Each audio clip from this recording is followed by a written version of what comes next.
But the fact of the matter is, even if you go very high level and don't even say the details, there is an inherent danger in telling more people than need to know in order to fix the vulnerability. This is Code and Country with host Ian L. Patterson. Welcome to Code and Country, where we explore the intersection of cybersecurity, national security, and geopolitics.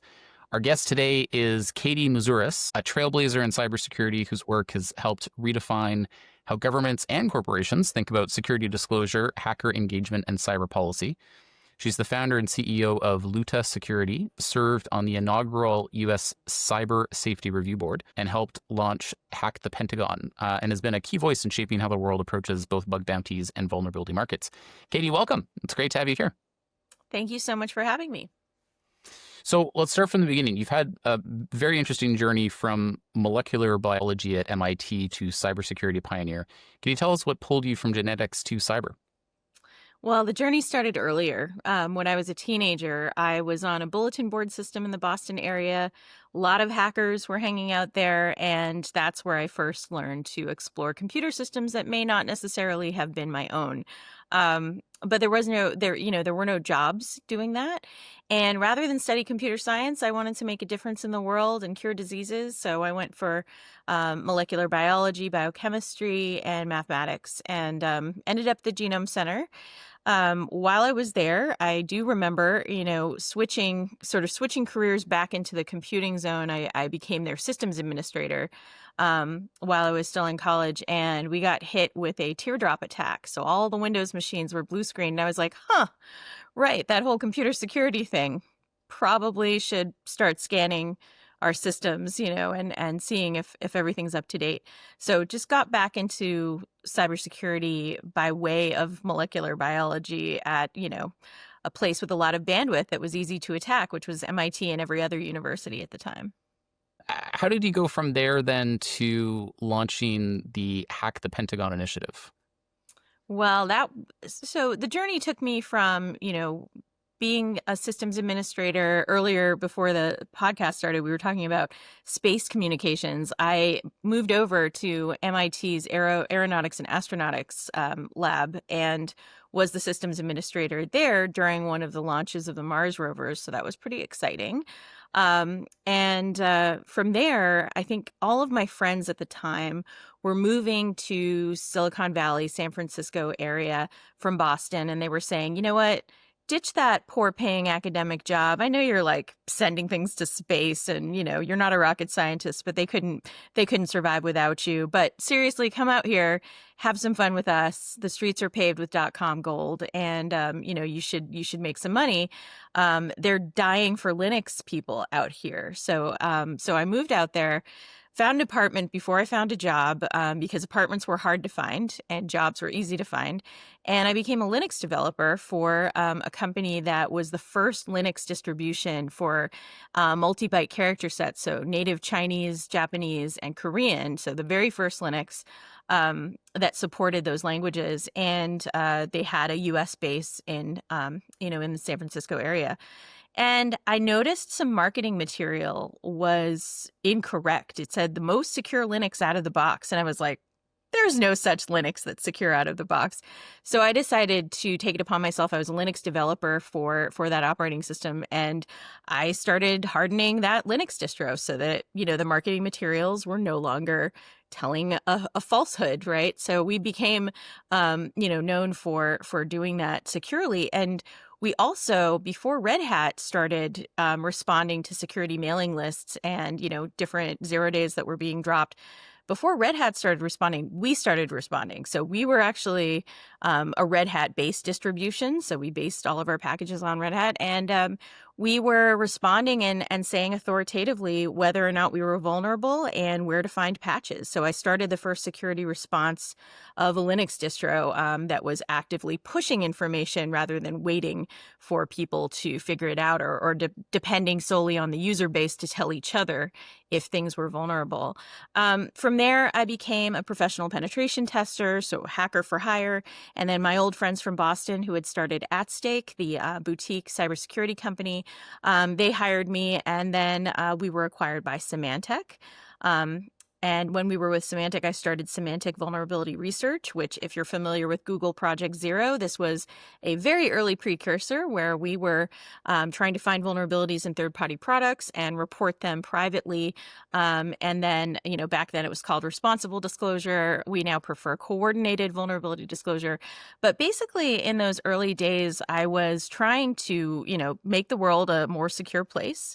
All of the systems that were coming online that weren't hackable before, when they were sort of not digitized, when they were more analog, they were now suddenly becoming part of our world. So from there, I ended up working at Microsoft in the Microsoft Security Response Center, started their very first bug bounty program, and actually wrote their first vulnerability disclosure policy.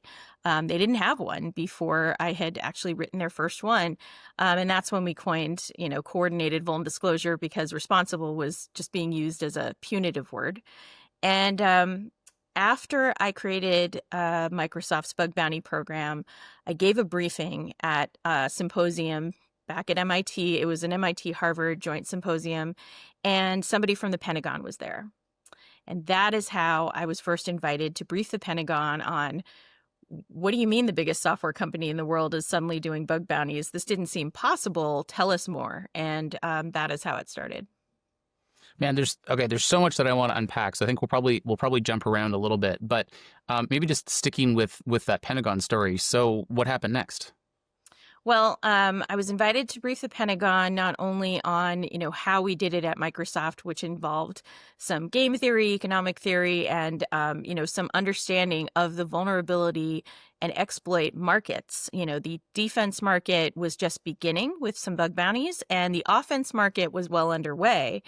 And the Pentagon was, interested in both sides of that market. As you can imagine, the Pentagon was a player in the offense side of the market. So they were interested in some of the research that I was working on, that was doing system dynamics research on the vulnerability economy and exploit market.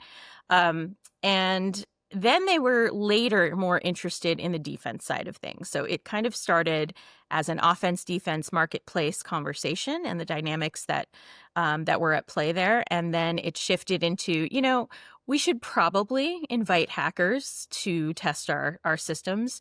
And there was a ton of internal resistance. But luckily, the Secretary of Defense at the time, Ash Carter, the late Ash Carter, he was adamant that, he was going to modernize the Pentagon in so many ways, especially along the lines of technology. So he was creating brand new sort of skunk works divisions of the Pentagon that were able to use software in ways that hadn't been traditionally used without a lengthy approval process and red tape. And this was one of those innovative ideas that he wanted to bring to the fore. So he, essentially top down made sure that it happened. I do remember being in the room sort of late in the planning when we were getting ready to launch, and I was helping them, essentially plan for what was going to be the very first bug bounty program of the U.S. Department of Defense. And a man from the NSA said, he was very upset by this whole thing. And he said, well, look, it might be happening, but over my dead body, is it going to be called Hack the Pentagon? That's amazing. He's still alive, so... That's amazing. Right. There's a bunch of different parts there that I really want to dig into. I mean, maybe the first one is just this idea of both offense and defense within the same kind of broader institution. So what's your take on governments holding on to vulnerabilities, either learned through disclosure laws or vulnerability research? How would you like to see governments balance disclosure to secure the commons versus, weaponizing these exploits in preparation for Cyber D-Day? Thank you for listening to Code and Country, sponsored by Plurilock. If you're enjoying this episode, please remember to like, subscribe, or follow the podcast. And now, back to the episode. Well, that is a big question. So what you're talking about here is the vulnerability equities process, or the VEP. And our government and the British government have published some bits of how they go about deciding whether or not to hold on to a vulnerability they find out about versus disclose it to the vendor to be fixed. And my biggest problem with VEPs in general is that one of the criteria is they're supposed to figure out how at risk are our own systems to attack, if we hold on to this and don't let the vendor know about it so they can fix it. And the problem with that is that it is unknowable. It is unknowable, especially for, software like in the Microsoft ecosystem or in the Android ecosystem, where you have no idea, even as the original vendor, how widely deployed some packages are. You have some idea, but you don't really have the entire idea. And there are, embedded systems that will use some version of Android, some version of Windows, and you absolutely have no idea past, selling the licenses off in the first place, but you don't know how many devices there are out there or what other systems may rely on those devices. So when the vendor themselves couldn't tell you how exposed we are and how much critical infrastructure depends on a piece of software, how is a government supposed to decide that and make an educated guess? They can't, right? So I've always had a problem with that part of it. But you mentioned vulnerability disclosure laws. So you were talking about China and you were talking about now the EU with the Cyber Resilience Act, where they are requiring so China has been requiring vulnerabilities to be disclosed to the Chinese government within, a very short time frame. I think it's like 48 hours or so. The EU has passed the Cyber Resilience Act that goes into effect later this year that requires any known exploited vulnerabilities. So it's not all vulnerabilities, whether they're exploited or not, like China has, but just if there's evidence of exploitation of vulnerabilities, you've got 24 hours. So what we see here is also a problem. Presumably, that is, the EU says they're doing it for defense, right? They're saying you need to tell us so we can prepare to defend. If it's already being exploited, the cat's out of the bag anyway. You should tell us so we can prepare. Chinese government, we're all expecting is using it for offense purposes. But the fact of the matter is, even if you go very high level and don't even say the details, there is an inherent danger in telling more people than need to know in order to fix the vulnerability. There is an inherent danger in doing that. So, I and many other people in this space who are very familiar with how the workflow is supposed to proceed with minimizing risk and minimizing the number of entities that know about a particular vulnerability before there's a fix. We warned the EU, don't do this. This is going to be bad. And they said, you know what? It'll be fine. They don't have to disclose exploit code to us. They just have to, just say what package is vulnerable. That should be harmless, right? And I would say that no. And if you all remember the WannaCry worm, those were vulnerabilities in SMB version 1. What happened with that was, one, those vulnerabilities were actually, patches were available for those for 6 months before the worm came out. So as soon as the worm came out, not only were those particular vulnerabilities getting exploited, but there was a whole swarm of research where additional vulnerabilities in 0 days were found in SMB version 1. So you can imagine if you had to say to the EU, SMB version 1 has at least one vulnerability being exploited, they put that in a database. Who knows who has access to it? They presumably disseminate it to everybody in Europe. And then suddenly you've got a much bigger problem where there may be way more unfriendly eyeballs on that particular piece of software to, one, look for the vulnerability that is being exploited, and two, look for additional ones, because where there's smoke, there's fire. I do wonder what would have happened had we seen a WannaCry level vulnerability today, and specifically the speed at which attackers are able to weaponize exploits seems to be a lot faster. One presumes this is because AI is making it faster to turn around and take vulnerability research, package it up, and actually act on it. But I also think it's just people have gotten good at it over the last handful of years. I mean, are you seeing the speed at which vulnerability data is transitioned into exploit code, has that been a consistent trend of speeding up over the last couple of decades, or is this more of a recent thing from what you've observed? I would actually say it's neither.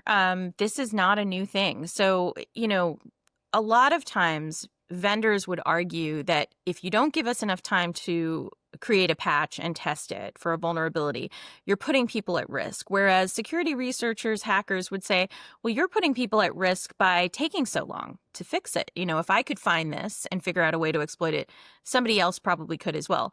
And the truth is probably somewhere in the middle. But the fact remains that whether a vulnerability is disclosed as a 0-day versus whether it's disclosed as a patch seems to not really matter in terms of whether or not it gets widely exploited. I just gave the example that WannaCry was patched for 6 months and then it became, got turned into a worm. We used to say, patch Tuesday, exploit Wednesday, right? That was in the early days. It became patch Tuesday at 10 a.m., exploit Tuesday at 10:30 a.m., so it became, it was high noon before noon in terms of how quickly people were able to turn certain bugs into exploits. Now, what did change over time was system level mitigations got better. So even if there was a vulnerability that on an older version of Windows might give you, full access, right? Full remote code execution. On later versions, it usually just caused a crash because there were system level mitigations put in place that made it harder to exploit. So what we are seeing here is, sort of not that black and white of what you're saying where, people are just getting faster or AI is helping them get faster. Well, the AI part may be true in terms of in the hands of skilled operators. It may speed up their work. It's not yet at the level where someone completely unskilled could, take a patch, let's say, and figure out how to craft an exploit just using AI, unless they already know some basics of vulnerability exploitation. You can pretty easily trick AI into doing that for you, though. You just have to say, I'm doing this for capture the flag, and then it will happily, Right. relieve itself of its guardrails and give you some exploits. We had a pen test engagement. This was a few months ago now, and the lead on the project, very very gifted offensive thinker, and he was averaging one vulnerability an hour basically on this particular engagement. And we presented the findings to the client, and the client said, "Great, show me a proof of concept. Go pop this box." And so we went back to the lead, and they said, "Well, I'm not really a developer, but within 20 minutes they'd kludged something together with ChatGPT, and sure enough, they were able to pop the box." So I take your point. It's augmentative. AI is augmentative right now. It's not a true replacement yet, although the gap seems to be narrowing. I'm super curious. You've done some work around the economics, as well as looking at the labor market for security bugs. And I think you had mentioned both MIT and Harvard. What was the work that you were doing there? And I'm very curious, what were your findings from the studies you ran? Well, we presented some of these findings about actually a decade ago at this point at RSA on the system dynamics part of it, because we were trying to answer the question that was posed the year before at a Black Hat keynote by Dan Geer when he said, if vulnerabilities are scarce, the U.S. government should just buy them all up, because it's possible they're scarce, right? And at 10x the offense market price, and just eradicate them, right? Just wipe us clean of bugs. But if they're dense, if software is dense and riddled with holes, then it's not going to make much of a difference. And so we set out at first to answer that question. What would happen economically if you just tried that out?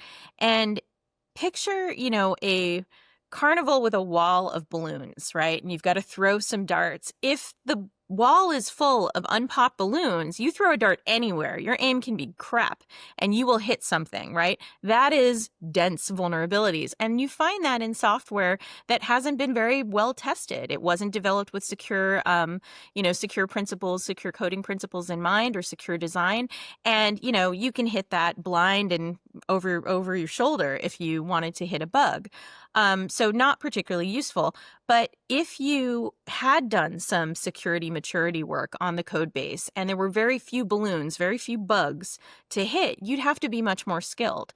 And so then we looked at the problem of, well, what is the overlap of code discovery between the offense and the defense side? Because presuming both sides are using same techniques, have about the same skill set, which is fairly accurate, right? We'd see very serious vulnerabilities reported for free at the time to Microsoft. And actually, the rate of people coming forward was, over 250,000 email reports and more per year of people trying to warn Microsoft about various things that they thought could be security bugs, and that was all for free.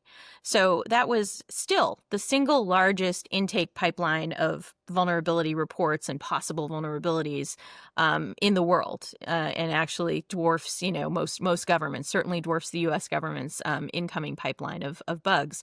But the fact of the matter is, there were serious bugs being reported for free. So that's the defense side. And there were serious bugs being exploited that, were being used maliciously. And that was the offense side. So we were assuming both sides had about the same skills. When we looked at the rate of overlap of what are the chances of co-discovery of bugs, it went very logically. If the software was very immature, the chances of co-discovery were very high. If the software was much more mature and harder to find bugs, then the chances of co-discovery were low, right?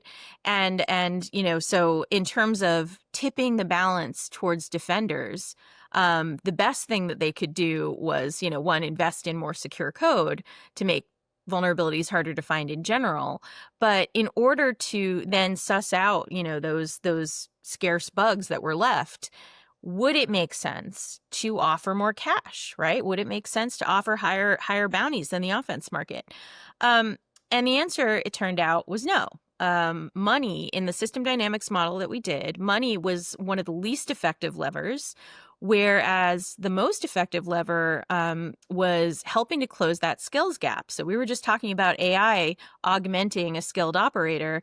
When we looked at this research, about a decade ago, it was actually trying to close the gap between finding a bug that may or may not be exploitable and closing the gap of determining whether it was exploitable and how easily exploitable it was.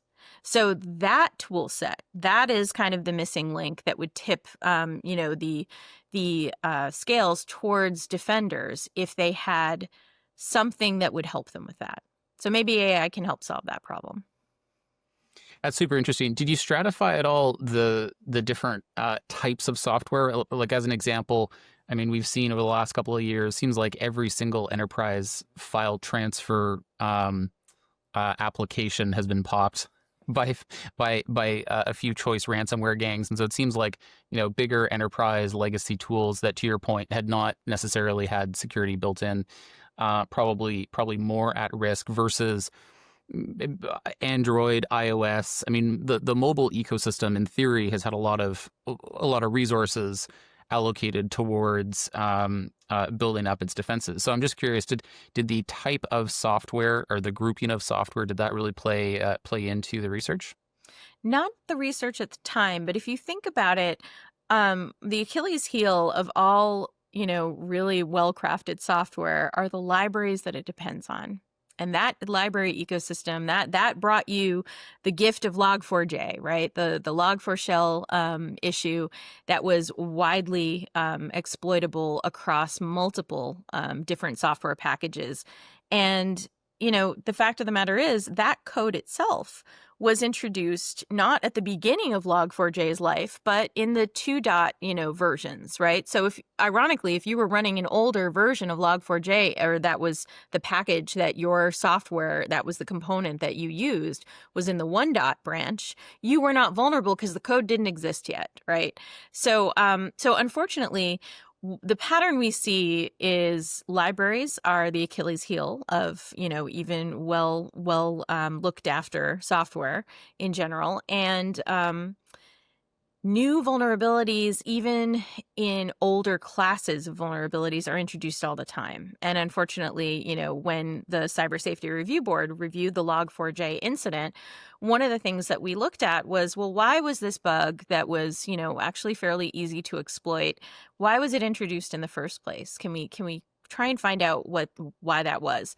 And it wasn't really the fault of the developer, because if you think about it, these small packages usually have one part-time developer, if that, right? You've got somebody who's working on it in their spare time. It's the open source community. They are not trained in security. They don't have magical security fairies that will come and sprinkle security pixie dust and check their work. And, these little packages, no one's going to know exactly which one is going to end up being, statistically significant for a major global event like Log4j was. So wasn't really the developer's fault, I would say. They were just under-resourced.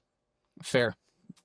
We sometimes hear about exquisite exploits, particularly mobile ones being worth potentially millions of dollars. Have you witnessed an evolution at all in the exploit market? I mean, have prices gone up? Have they gone down? Have they stayed flat? What's your sense? They've gone up, and they've gone up in bad ways. So I say this because the offense market has no ceiling of price. They can pay whatever they want. They have no competing agenda except to get that vulnerability and, or get that fully functioning stealthy exploit is really what it is. So it's normally a chain of vulnerabilities working together at this point. But they need to get that software. And they need to have it work for as long as possible to, sort of their ROI for that particular bug. But that makes it so that they have no price ceiling. The defense market actually does have a price ceiling, but it's not been acting like it. And it is basically, there have been a lot of people who just want to raise the bug bounty prices and say, well, we need to compete with the offense market, because, it's a direct competition here. No, it's not. And if you start thinking that way, what you end up doing is completely eroding and gutting your hiring pipeline, making it so that even people who are, just absolute pure-hearted people, who in their right mind, a young developer, would say, you know what, I would like to get a desk job at Apple or at Microsoft and work my way up, because I'm a junior developer or security person. And I just want to play that corporate game, work my way up, have performance reviews every year. Or, oh, wait, they're offering me $1 million for this exploit. I'm just going to do that and never work inside on the prevention side ever in my life. So what they've done on the defense side is they've ignored their own competing agenda in raising the bug bounty prices. It's a disaster waiting to happen, and we're just, I've been warning against it, the creation of these perverse incentives, for a very long time. But unfortunately, people do want to make headlines, and they want to make headlines by saying they're offering the biggest bounty ever. We've seen the same thing. There are some very gifted offensive folks who we would love to hire full time. But to your point, they can farm one mobile exploit that's one of 14 pieces in a kill chain, and they can make $1 million, and then they can not have to work for the rest of the year. And so it's definitely impacting the industry overall. I want to ask you a little bit about some of the other perverse incentives that bug bounty programs have potentially helped create. But maybe just before I do that, do you have any stories about either the most outrageous or the highest valued exploit that you've seen transact? No, but I do have a story about when Apple first launched their bug bounty. So the first ongoing six-figure bug bounty was actually Microsoft's, the one that I launched back in 2013. And that was $100,000, which sounds pathetically small these days, but at the time, that was a big deal. It was $100,000 for a brand new exploitation technique. So we didn't even need a 0-day to go with it. You could show us a brand new exploitation technique that worked on last month's already patched bugs, and we would have paid $100,000 for it. We actually also would have paid $100,000 for a brand new exploitation technique coupled with a write-up found in the wild. So you didn't even have to be the original discoverer. If you were an analyst, if you were a threat hunter, you could have cashed in on this $100,000. So that was the biggest at the time. But we had a very specific, criteria, and we knew that new techniques were scarce. So we knew that we weren't necessarily like, making it so that security personnel were necessarily, going to be upset with us, because there were very few even in-house who had the ability to find new techniques, right? So we weren't cannibalizing ourselves there. So fast forward, Apple decides to launch, their first bug bounty, and they didn't do it on things that were scarce enough. When they were offering $200,000 per. That was their initial top amount.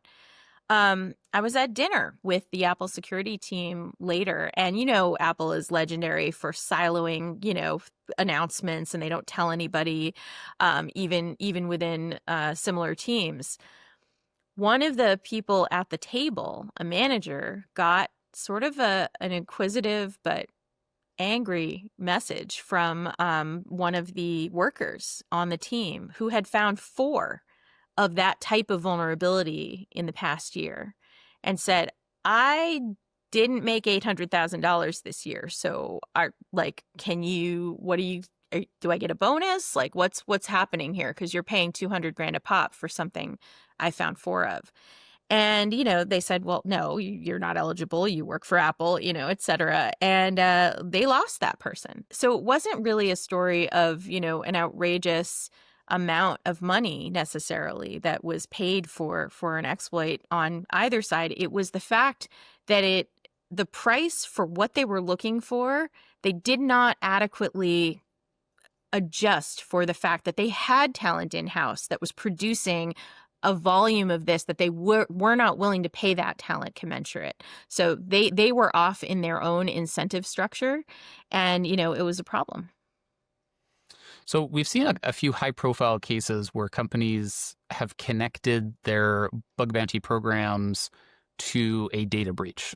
So the famous one was Uber back in the day that basically paid bad guys to keep a lid on a data breach that had occurred, and then they kind of retroactively said, well, we're going to treat this as a bug bounty.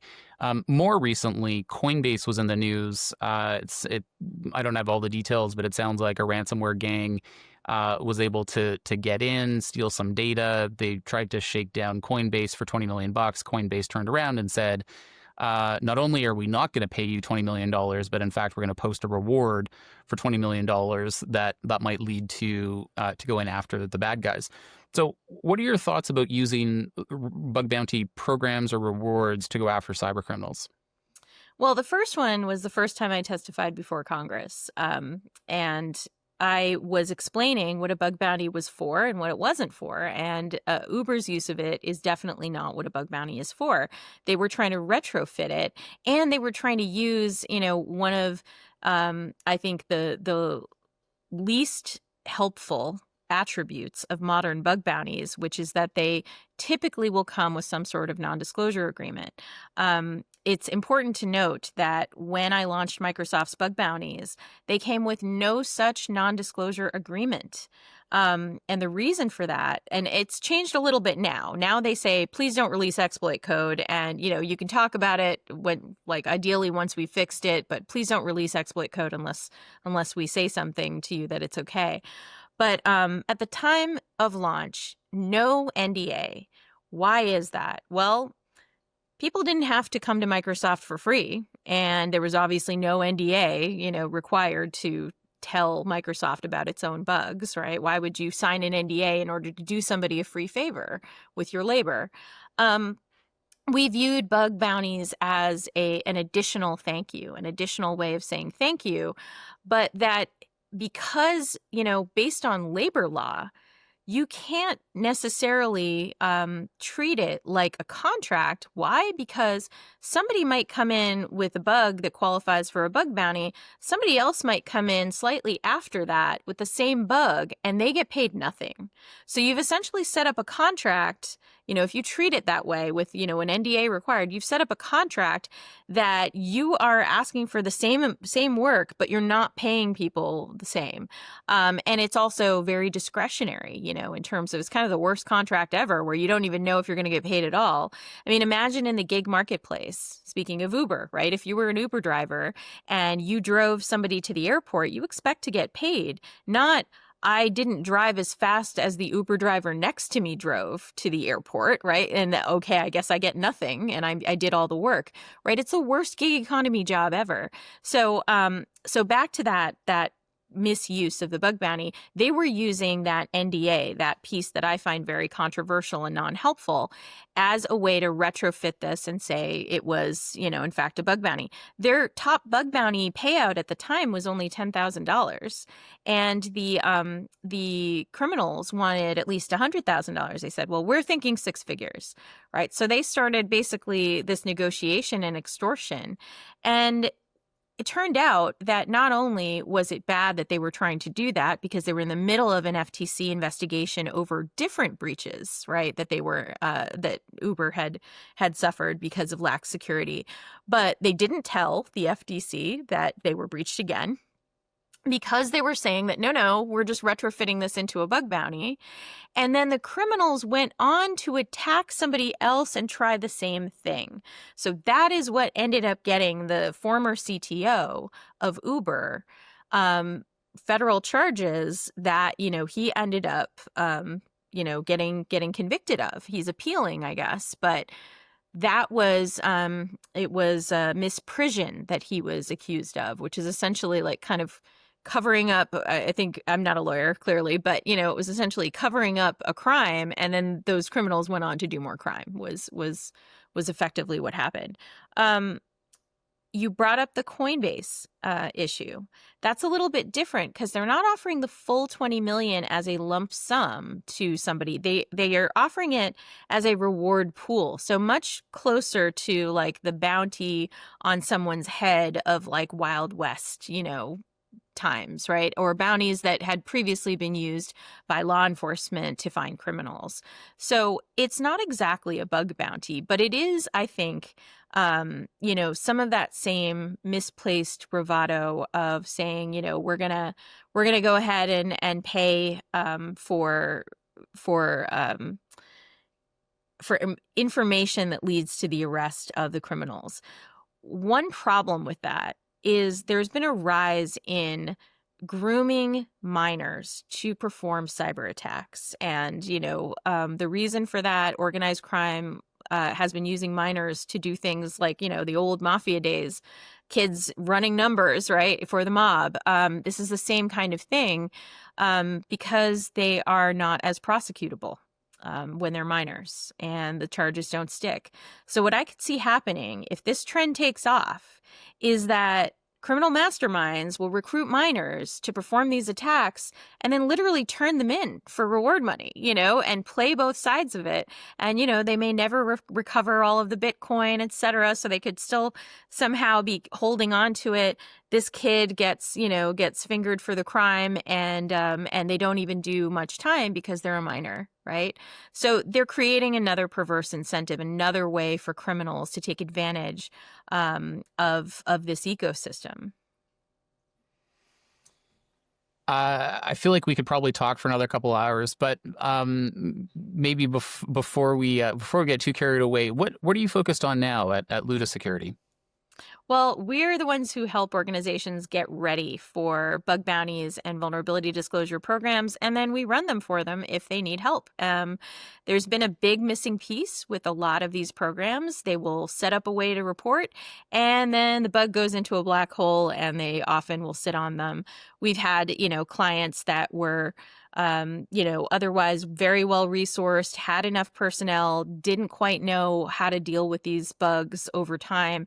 And we were, we've gone in and excavated like 7-year-old bugs from their bug bounty program that were paid off under non-disclosure, never fixed. So we're the ones who actually go in and help these programs be functional. We're the only ones who do it. We helped Zoom actually during a very important time where right when they got very popular, we were already a vendor working with them on their maturity assessment. And when they got hit really hard because they were so popular. Their bug bounty program was absolutely flooded. So we came in, we helped clean them up, and we reduced their open bug count by 40% in less than 12 weeks. So we got them, fixed and on a path to more secure code over time. But that's what we do. That's amazing. Katie, I super appreciate the time. If folks want to find you online, what's the best way to doing so? Oh, just go to lutasecurity.com. You'll find us there. Awesome. Katie, thank you so much. Thanks for having me. Listening to Code and Country.